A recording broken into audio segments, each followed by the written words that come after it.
તમને જોયા પછી અમને તમારા રાગની ઈચ્છા નથી થતી, તમને જોયા પછી અમને અમારો આના પ્રત્યેનો રાગ વધી ગયો છે, આના પ્રત્યેનો પ્રેમ વધી ગયો છે અને તમારા ઉપર અમને ખરેખર વૈરાગ્ય આવી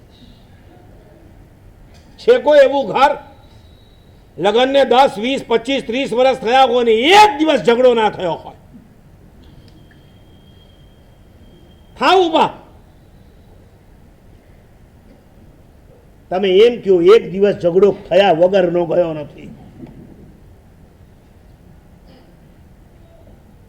એક છોકરો પરણવા માંગતો જ નતો, આ બધું જોયા પછી એનો બાપ કે બેટા પરણવું તો પડે, સંસારમાં એમને ના રહેવાય. બોલો ઘણી દલીલ કરે, બાપને થયું આની સાથે દલીલથી નહીં જીતા એટલે બાપે કીધું એક કામ કર, તારા માટે હું વકીલ રોકું છું. વકીલ આર્ગ્યુમેન્ટ કરે, તારે એની સામે આર્ગ્યુમેન્ટ કરવા. ઓકે આવવા દો. અને વકીલ સામે પોતે છોકરો અહીંયા, છોકરાએ વકીલને કહી દીધું, વકીલ સાહેબ, વકીલે કીધું જો દલીલમાં હું જીતી જાઉં, તું હારી જાય તારે લગ્ન કરવાના. છોકરો કે કબૂલ, પણ સામે એ સાંભળી લો, તમે હારી જાઓ ને હું જીતી જાઉં તો તમારે છૂટાછેડા લેવાના. વકીલ કે પૈણવું હોય તો પૈણ, ના પૈણવું હોય તો ઘરે જા, મારો સંસાર ક્યાં પૈણ રાંડવા આવ્યો હતું. તમે કે સમજ્યા આમાંથી? વકીલને પણ ડાઉટ છે હાલો હું જીતીશ કે કેમ. નાની પાલખી વાળો પણ હારી જાય એવો છે આમાં, લાખ લાખની ફી વાળા પણ હારી જાય. શું છે તમારો સંસાર? ખાલી સંબંધોની વાર્તા કરું તો અઠવાડિયું ઓછું પડે એમ છે. પડે કે ના પડે? ભાઈ બહેન, માતા પિતા, પતિ પત્ની, પુત્ર અને મા બાપ, નણંદ અને ભોજાઈ, દેરાણી અને કેટલા સંસાર છે.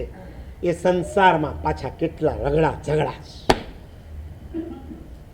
તમે એક છો પણ કેટલા મોરચે તમારે લડવાનું છે. સાચી વાત?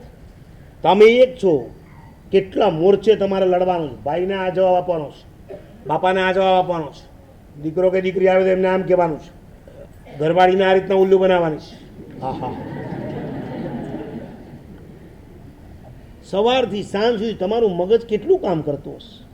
હે ટેવાઈ ગયા એટલે કઈ લાગતું જ નથી.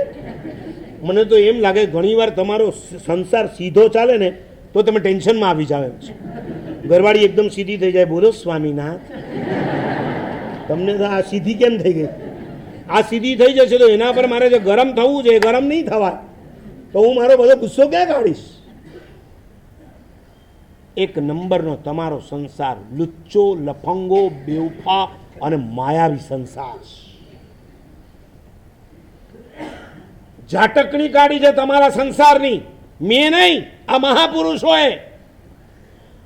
અફસોસ તો એ વાતનો છે કે આવો સંસાર જોયા પછી પણ તમે કઈ પોલાદી છાતી લઈને બેઠા છો કે આ સંસારમાંથી તમને હલવાનું મન નથી.